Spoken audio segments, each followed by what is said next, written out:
Every major weather network in the country right now is entirely fixated on the oppressive heat dome that is relentlessly baking the southern plains.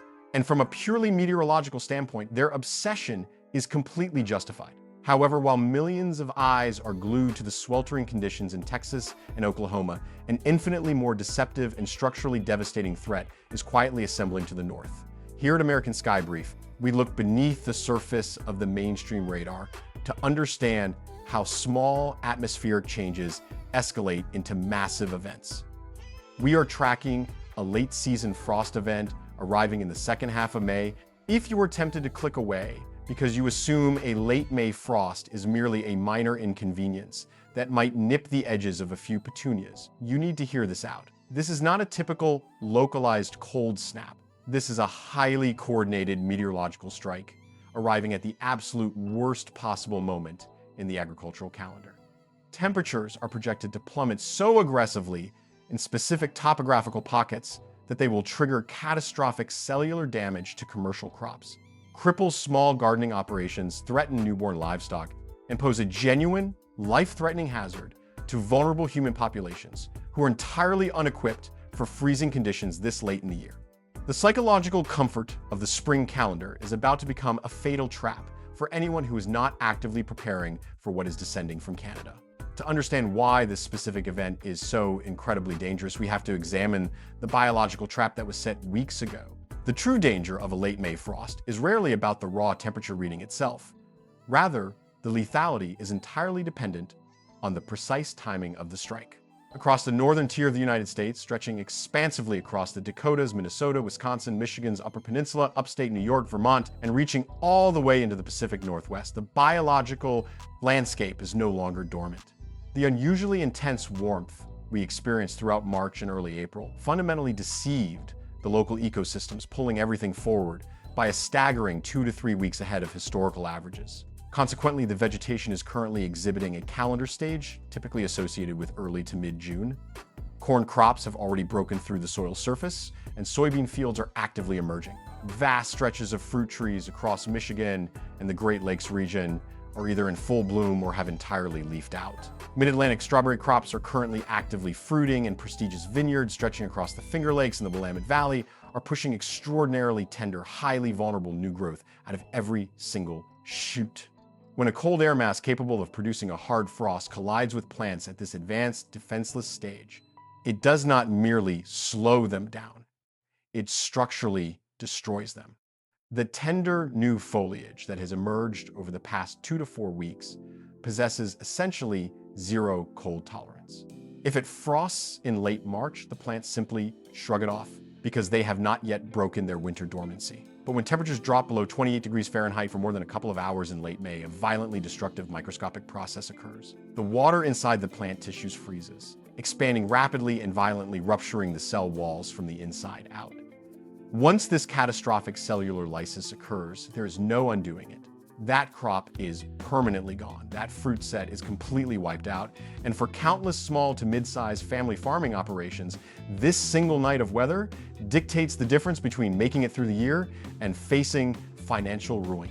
This is not an inconvenience. It is an existential threat to regional agriculture. To comprehend the full scale of the impending catastrophe, we have to examine the precise atmospheric mechanics driving this deep freeze. The primary catalyst is a highly anomalous, immense upper-level trough, a massive deep dip in the jet stream that is currently swinging down out of Canada over the next several days. This is not a transient, weak atmospheric wobble. This trough features incredible amplitude, meaning it is digging exceptionally deep and dragging a seriously cold air mass across the northern border states well into the third week of May. What transforms this setup from a standard cold front into a historic agricultural nightmare is a phenomenon known as atmospheric blocking. That very same heat dome baking Texas and Oklahoma and pushing toward the mid-Atlantic is acting as a massive, immovable concrete wall in the atmosphere. Instead of allowing the frigid Canadian air to naturally spread out, disperse, and moderate as it moves southward, the high-pressure ridge to the south is aggressively funneling and concentrating the freezing air directly into the back, northern plains, and upper Midwest.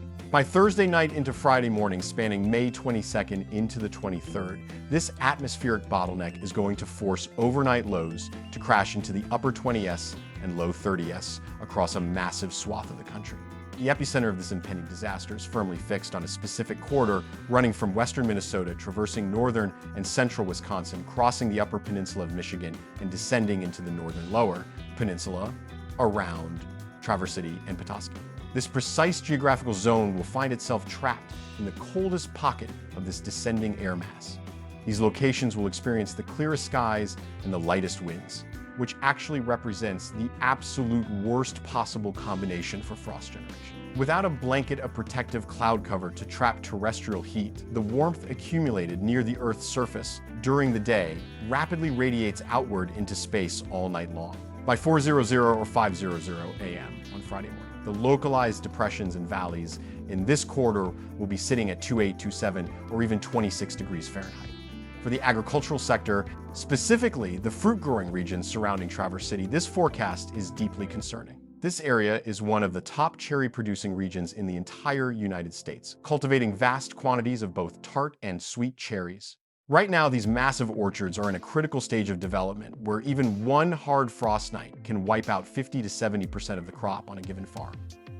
Michigan agriculture officials are monitoring this aggressively, and it is overwhelmingly likely that official freeze warnings and frost advisories will be plastered across the region by Wednesday. But the danger does not stop in Michigan. A massive second tier of risk runs through the eastern Dakotas, sweeping past Grand Forks, Devil's Lake, and Aberdeen, down through the Minnesota River Valley and into parts of Iowa and northern Illinois. These spots are looking at lows in the low to mid 30s, placing them directly on the frost line. It is a dangerous misconception to look at an official forecast of 33 degrees and assume your crops are safe. Cold air is inherently denser and heavier than warm air. Throughout the night, it drains downhill and pools heavily in valleys and low-lying fields. If your fields are situated in a river bottom, you could easily be 4 or 5 degrees colder than whatever the official reading is at the regional airport. This insidious microclimate effect extends the threat far beyond the Midwest, reaching deeply into a third tier of risk encompassing upstate New York, Vermont, and northern New Hampshire.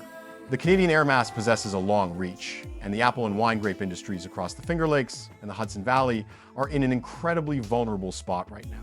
While the economic destruction of commercial agriculture is immense, it is dangerously easy to talk about frost in terms of farm economics and completely forget about the human element. There are people across these regions who are genuinely vulnerable to cold snaps like this, precisely because they catch people off guard. We are talking about homeless populations in cities like Fargo, Minneapolis, and Milwaukee who may have already transitioned to lighter gear because it is mid-May and they expected winter to be definitively over. We are talking about people doing outdoor construction work, utility line workers, and individuals who work overnight shifts in outdoor environments who may not be dressed for temperatures plunging into the upper 20s. And perhaps most concerning, we are talking about elderly folks living alone in older homes where the primary heating system has already been completely shut down for the season because nobody expected to need it again. When a frost event hits this late in May, it becomes dangerous beyond the obvious metrics. If you have neighbors who are older or you know someone living in a tough situation, it costs you absolutely nothing to check in on them Thursday night and Friday morning, and it could genuinely matter. For the farmers, orchard managers, and backyard gardeners staring down the barrel of this forecast, the window for passive observation is closed. You have roughly 24 to 48 hours to engage in active, relentless mitigation. If you have tender transplants out in the garden, tomatoes, peppers, basil, squash, cucumbers, they must be covered with frost cloth, rated for temperatures down to 26 or 28 degrees. Get it out and have it ready to deploy Wednesday evening before Thursday's overnight temperatures even begin to drop. Do not wait until you see frost forming on the grass, because by then the cellular damage has already started. You must also utilize the thermal properties of the earth itself by watering deeply before the frost. Moist soil holds heat much better than dry soil, and that stored heat radiates upward through the night, potentially raising the air temperature immediately around your plants by a critical degree or two.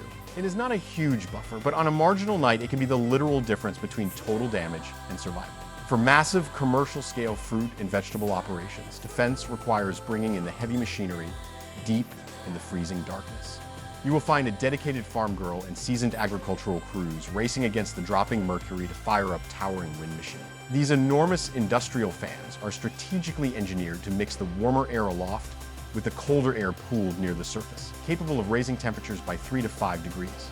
With ambient frost resting at a lethal 26 or 27 degrees, that 3 to 5 degree buffer might be just enough to save the orchard. Simultaneously, specialized overhead irrigation systems will be activated. This utilizes one of the most fascinating thermodynamic principles in nature. When liquid water sprays over the plant tissue and freezes, it actually releases heat. The phase change from liquid to ice gives off energy and keeps the plant surface securely right around 32 degrees, as long as the water keeps flowing. Orchard operations in Michigan and the Finger Lakes use this technique every spring. The visual result the next morning is absolutely wild. Everything is entirely encased in heavy ice, but underneath that frozen armor, the crop survives. And amidst the chaos of saving the crops, farmers must urgently secure their animals. Newborn lambs, baby goats, young chicks, and piglets living in environments without good supplemental heat are incredibly vulnerable. Late-season cold snaps kill more young livestock than people realize, simply because farmers assume the worst of the weather is behind them by mid-May. Tragically, the models indicate that this Thursday and Friday ordeal may merely be the opening act of a protracted meteorological siege. We are not looking at a quick, painful dip followed by an immediate return to summer warmth. The current atmospheric configuration is showing a deeply concerning propensity to stall. We are staring at the very high probability of back-to-back frost nights, Thursday into Friday, and then potentially again Friday into Saturday. That is two distinct shots at killing crops that farmers had been tending since March. To compound the anxiety, long-range meteorological models are currently projecting a signal for another reinforcing shot of cold air, trying to work its way back in around the 26th through the 28th, ominously coinciding Memorial Day weekend. If this materializes, it would make this a brutal 3-act frost event stretched over roughly 10 days. Zooming out to examine the broader climate context, this agonizing frost event illuminates a highly volatile macro system.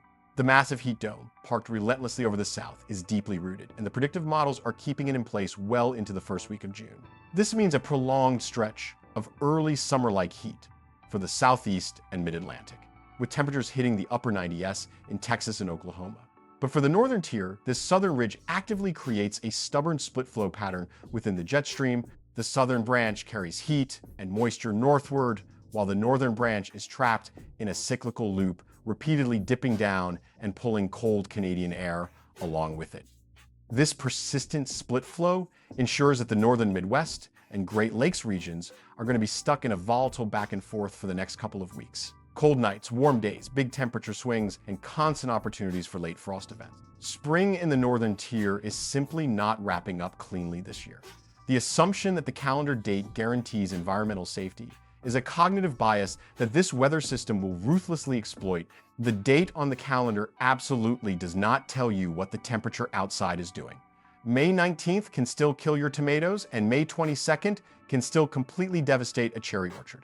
Do not let the calendar give you a false sense of security. This cold is deep enough to do real, lasting damage, and it might be coming in multiple waves. The window to prepare is rapidly vanishing, and a proactive defense is the only strategy that matters now. By Wednesday night, you need to have your frost cloth out, your irrigation systems checked, and your young animals secured. Do not be the person who finds out after the fact and simply takes the damage. Be exhaustively prepared. And because this atmospheric split flow pattern is shifting by the hour, we will be tracking every single critical update right here on American Sky Brief. If you want hype-free, data-driven meteorological analysis that helps you stay one step ahead of the weather, hit that subscribe button and turn on notifications so you never miss our next breakdown. Stay safe, check on your neighbors, and we will see you in the next one.